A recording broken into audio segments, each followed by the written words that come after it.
Une certaine adaptation, si vous voulez, à cet état qui est lié à l'ébriété. Plus vous prenez de l'alcool, moins vous vous enivrez rapidement, je devrais dire. Et à partir de là, tout l'organisme s'habitue à cet état-là de recherche perpétuelle d'un état de bien-être lié à l'alcool. Puisque ça s'installe pendant un long moment et que ça crée une dépendance, exactement comme la dépendance que nous avons en cas de tabagisme et tout ça, cela entraîne une difficulté au sévrage parce que la personne est submergée par le désir de prendre de l'alcool pour trouver son équilibre. Elle ne peut plus trouver un équilibre mental, psychologique, sans avoir pris de l'alcool. À l'occasion de la journée, un mot sur l'alcool chez la femme enceinte. Ah oui, chez la femme enceinte, il y a des choses qui mériteraient d'être dites. Disons déjà tout de suite qu'une femme qui prend de l'alcool, même qui est enceinte bien sûr, même à faible dose, cet alcool passe tout de suite dans la circulation de son enfant. Le placenta permet un passage très facile de l'alcool du sang maternel vers le sang fœtal. Alors, quel est le danger? L'alcool est tératogène, c'est-à-dire qu'il est capable de créer des modifications des structures ou des organes chez l'enfant, surtout pendant les 3 premiers mois de grossesse. Et le fait que le taux d'alcool contenu dans le sang de la mère est presque le même que celui contenu dans le sang du fœtus qu'elle porte, crée un climat de danger. Pourquoi? Le fœtus a un poids très faible comparativement à celui de la mère. Et ces organes qui servent à filtrer l'alcool, comme les reins, le foie, sont immatures chez cet enfant. Ce qui fait qu'il y a une concentration maximale d'alcool dans le sang du fœtus susceptible de créer des maladies et des malformations. Donc, la politique actuelle, médicale actuelle, stipule qu'une femme enceinte ne devrait pas prendre ne serait-ce qu'un verre d'alcool. Actuellement, la plupart des médecins sont d'avis que c'est 0 verre d'alcool pour toute femme enceinte pour prévenir les risques qui peuvent être liés à l'alcool sur le bébé à naître. Voilà. Docteur, merci. Merci.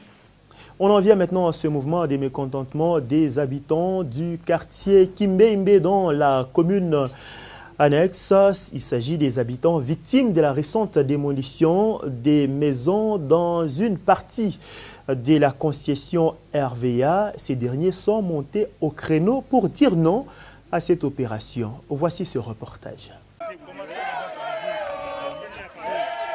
Pas de passage l'avant-midi de ce jeudi. La route est barricadée. C'est de cette façon que les habitants de ce quartier de la commune annexe expriment leur mécontentement.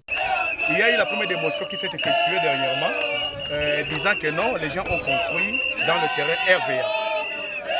Ils sont venus, ils ont démoli et ils ont tracé la limite RVA.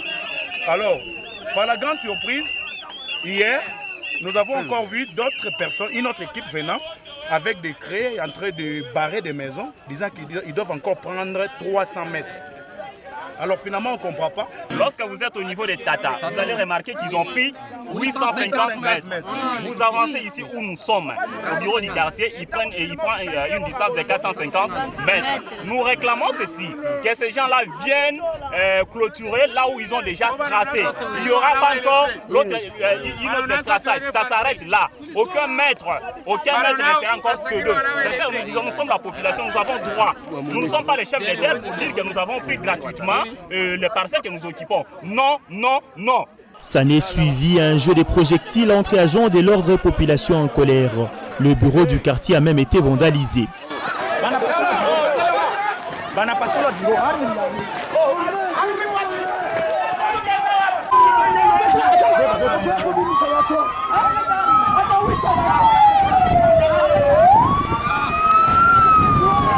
Après l'intervention des agents de sécurité, notamment ceux de la police nationale congolaise, un calme précaire vient d'être observé. Il est temps d'organiser cela, notamment par la commune annexe et les chefs de quartier qui tentent d'apaiser les esprits des manifestants. Descendu sur les lieux, le bourgmestre de la commune annexe a apaisé les esprits des uns et des autres. Il fallait signaler à la population que la limite du terrain de la RVA, ça se limite à tel niveau. Donc l'information qui est arrivée hier, c'est pour leur signaler qu'à la longue, si la deuxième piste doit se faire, ça va se limiter à tel niveau. Mais vous tous, les maisons là qu'on est en train de mettre des signes, des croix, Donc vous n'avez pas le droit d'avoir les documents cadastrales. Mais tout celui qui a des documents cadastrales, là on va loger les gens qu'on a démolis de l'autre côté. Vous aurez aussi vos espaces. Et vous allez construire. Mais on ne sait pas quand. Mais d'après eux, ils disent que l'équipe qui est arrivée, ils ont dit hier que nous sommes en train de mettre les poids aujourd'hui et demain on vient démolir les maisons. Or, ce n'était pas ça. Donc c'est pour identifier que vous n'aurez pas de documents, même si vous parlez du cadastre, on doit vous donner des documents. Ceux qui avaient eu des documents par erreur, ils peuvent garder ça. La commission va leur donner une autre place pour la construction des maisons. Donc c'était ça le problème. C'est l'incompréhension seulement. En début d'après-midi, tout est redevenu normal. La circulation des véhicules a repris sur cette route.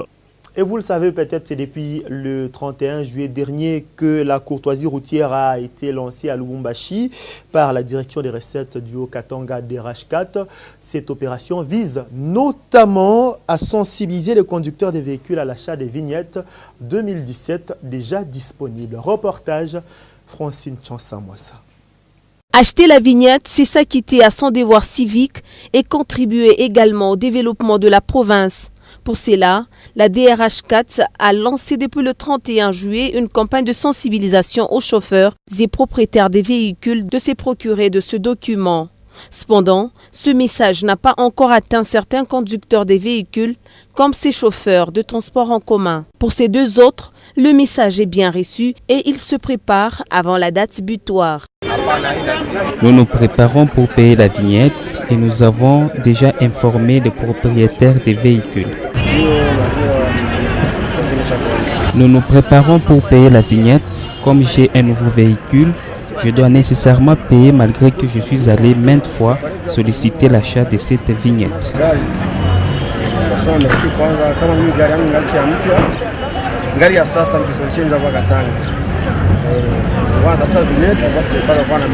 Signalant que cette courtoisie court du 31 juillet au 31 septembre, soit 2 mois. Le temps maintenant, le village Kipopo est désormais doté d'une station météorologique automatique. Action signée le projet PANAFE afin de fournir aux agriculteurs les informations sur l'état climatique. La station est placée à l'Institut national d'études et des recherches appliquées INERA. C'est à environ 25 km de la ville de Lubumbashi. Et Jeanne Kibokembe nous en parle. La nouvelle station couvre un rayon de 50 km. Elle transmet les données automatiquement, contrairement à l'ancienne qui exige la présence d'un observateur. La station automatique, tout se fait automatiquement à travers les capteurs en passant par les cerveaux, le moteur et terminal, c'est l'ordinateur. Vous avez toutes les données. Mais tandis que par contre, du côté de la station classique, il faut nécessairement qu'il y ait un observateur qui puisse faire la lecture des données. La station est en réseau avec Metelsat. Via satellite, les données climatiques sont tirées de cet ordinateur puis communiquées aux paysans agriculteurs. Toutes les données sont collectées à partir du cerveau et ça transmet vers les radios. Et la radio, c'est elle qui transmet vers le satellite et ça aboutit au niveau du serveur central. Donc, toutes ces données indiquent et orientent quand est-ce qu'il faut s'aimer pour un agriculteur, quand est-ce qu'il faut sarcler, quand est-ce qu'il faut récolter. Toutes ces données sont très, très, très importantes. Sur cette station, tout est technique, mais les paysans semblent comprendre l'importance. Ils y tirent profit à les entendre. Sasa pale batuletea ile materiel ni njuu ya kusema shie vile tuku nejokipe mambo ya kilimo kufuka. Alors mashamba yetu tushanze tukupanda n'importe quand n'importe comment. Tunapasha kwanza kujirefere donc kupata information sana njuu ya mambo ya klima. Donc meteo inasema nini leo? Leo kutakuwa jua ya nguvu, kutakuwa mvula sana. Unaweza unaenda unaweka fimea yako kuma chakula. La non-observance des données climatiques a entraîné de pertes sérieuses dans la dernière saison agricole. Loya tulifanya mashu de Chine ili tuharibika, ilianza kulungula tu sasa Sasa uliweka tioda ya mingi vile. Mea ukuweke tioda, ukuweke manini, inalungua tu juu ya atmosfera ilikuwa mubaya. Bali tuinformaka, she tulipenda kupima tuone, na tuliona makazi iliharibika. Ces stations ont été implantées essentiellement au bénéfice des habitants du village Kipopo et des environs. Les paysans sont eux-mêmes observateurs de la station classique. L'actuelle, l'automatique, exige donc un recyclage. Il y a les jeunes gens qui sont là, qui doivent être recyclés aussi avec les nouveaux matériaux qu'on vient de nous fournir. Et nous demandons aussi à ce que les observateurs soient bien formés. Le village Kipopo est désormais doté d'une station météorologique automatique, action du projet PANA a fait afin de fournir aux agriculteurs les informations sur l'état climatique. Dernier titre dans l'actualité de cette édition du journal et je vous l'annonçais au sommaire, 4e édition du marathon de la presse, c'est pour ce samedi. C'est une histoire de quelques heures donc. La coordonnatrice du MAP, attendée par la marathon de la presse, rassure que tout est fin prêt pour la tenue de ce grand rendez-vous.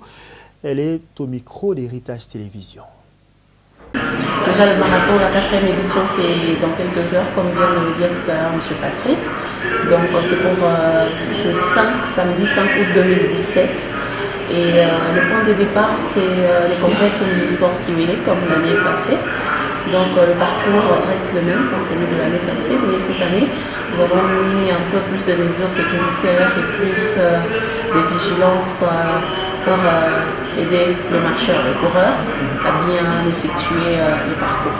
Alors pour pouvoir canaliser certains d'entre nous, parce qu'il y en a qui préfèrent marcher, il y en a qui préfèrent courir. Alors pour ceux qui préfèrent courir, par exemple, il y a une tension qui sera prélevée avant le marathon. C'est cette tension qui vous permettra d'être classé soit parmi les coureurs, soit parmi les marcheurs. Donc il y a de ces marcheurs qui auront des prix, des coureurs qui auront des prix. Donc nous avons scindé les deux afin de permettre à ceux-là qui marchent aussi de pouvoir obtenir des prix et aux coureurs aussi dans leur catégorie d'obtenir des prix. Donc pour être coureur, il faut donc une marge de tension là recommandée par le médecin qui seront là avec nous. Et autre chose, c'est en termes de prix, nous sommes débattus et nous continuons d'ailleurs jusqu'à présent de débattre pour avoir un peu plus de prix pour tout le monde en dehors des t-shirts que nous pouvons offrir à tous les membres de la presse ainsi que les amis de la presse. C'est un peu ça. Donc il y a plein d'autres surprises. Déjà que l'année passée, nous avons inséré le Django. Cette année, nous allons aussi ajouter le karaoké. Donc au point de chute, il y aura un karaoké que les journalistes pourront faire. Donc après ce karaoké, il y en a aussi qui recevront des prix. Et donc voilà, c'est la fin de cette édition du journal sur votre télévision. Mille merci à vous d'avoir cru à notre franche collaboration. Je vous prie de rester avec nous pour la continuation de nos programmes. Et à très bientôt sur Héritage Télévision.